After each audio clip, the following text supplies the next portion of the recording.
प्रभाव होंगे। वो तो उनके पास झूठ, प्रपंच, भय, झूठ का ही खेती है, उसी से उनको सफलता, झूठ बोलकर सफल हो रहे हैं। तो इसीलिए आज के दिन में आंशिक सफलता की वजह से इस तरह उनसे ही मैं पूछना चाहता हूँ। 7 जून 2015 को गोरखपुर में कसरवल कांड एक रेल आंदोलन हुआ था डॉक्टर संजय के द्वारा। उसमें 50,000 लोग थे और 50,000 लोगों के सामने दिन में पुलिस ने गोली मारी थी और इटावा का अखिलेश निषाद मारा गया था। क्या उसके लिए इन्हीं की सरकार ने मुकदमा किया? मंगेश यादव अगर अपराधी था, नहीं था, तो इनकी सरकार, उसके ऊपर मुकदमे बहुत दर्ज है, तो इनकी सरकार के समय ही दर्ज है। तो अगर अपराधी नहीं था तो क्यों दर्ज कर दिया मुकदमा? अगर अपराधी की कोई जाति नहीं होती है और किन परिस्थितियों उसका इनकाउंटर हुआ है, उसके बारे में पुलिस ही जवाब दे सकती है। और जातियों के भी इनकाउंटर हुए, तो क्या इन्होंने उन जातियों के लिए आवाज उठाई? इनके समय भी होते इनकाउंटर हुए हैं, इनके समय भी तमाम हुए हैं। तो ऐसे में यह राजनीति करना कि नहीं एक विशेष जाति हमारे लिए खुश हो, एक विशेष वर्ग खुश हो, इसीलिए बयानबाजी हो रही है और कुछ नहीं। जनसंख्या नियंत्रण की मांग लगातार चल रही है, अभी तो मैं कई विदेशी यात्रा किया और वहाँ के लोगों से जब हम लोग गए थे ग्लोबल इन्वेस्टर समिट में जो हमारा था, उसमें भारत की जनसंख्या विकास के क्रम में जनसंख्या बहुत मतलब बाधक है।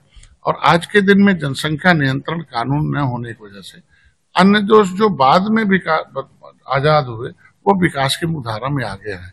हमारे यहाँ जनसंख्या ही एक बाधक है। तो अगर दुनिया में जनसंख्या नियंत्रण के लिए प्रभावी कदम है तो भारत में भी जनसंख्या नियंत्रण कानून।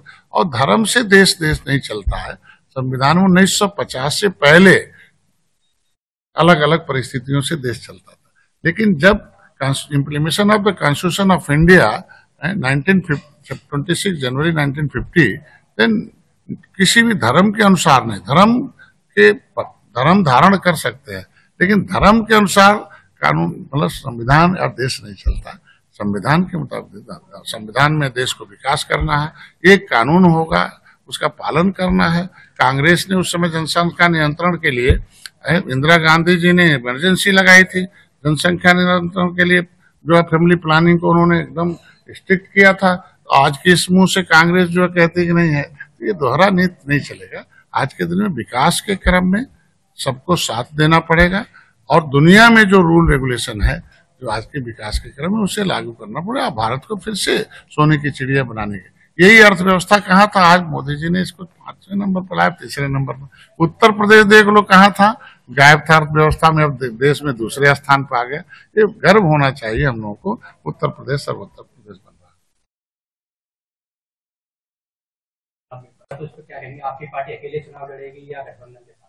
है। त्रेता में भगवान राम के साथ जब निषाद राज आए तब रावण राज खत्म हुआ था, तो रावण राज खत्म करने के लिए तो निषाद पार्टी का जन्म हुई है। 2014 से 19 से हम आए हैं, तब से देखो उल्टी गिनती शुरू हो गई विपक्ष की। हम लोग एनडीए हैं, एनडीए के पार्ट हैं, हम लोग चुनाव मिलके लड़ते हैं। हम लोगों का एक उद्देश्य है, इनको पहले हटाओ और सामाजिक समरसता लाओ और बिना भेदभाव के सभी जाति, सभी धर्म, सभी वर्ग के लोगों को विकास मुक्ति उदाहरण।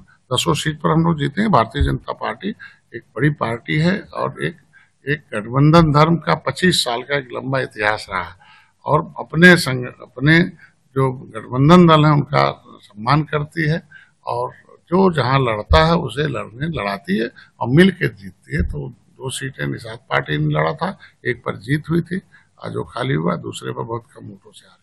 तो 10 सीटों पर इसीलिए हमने प्रभारी बनाया है कि उससे हम लोग जीत सकते हैं। इसीलिए अभी देखो गाजियाबाद में मीटिंग करके आया हूँ, बोल के आया हूँ कि जो भी प्रत्याशी एनडीए का आएगा एक एक वोट तुम्हें डलवाना है और एक उसे जितवा कर भेजना। सीटों की मांग करेंगे?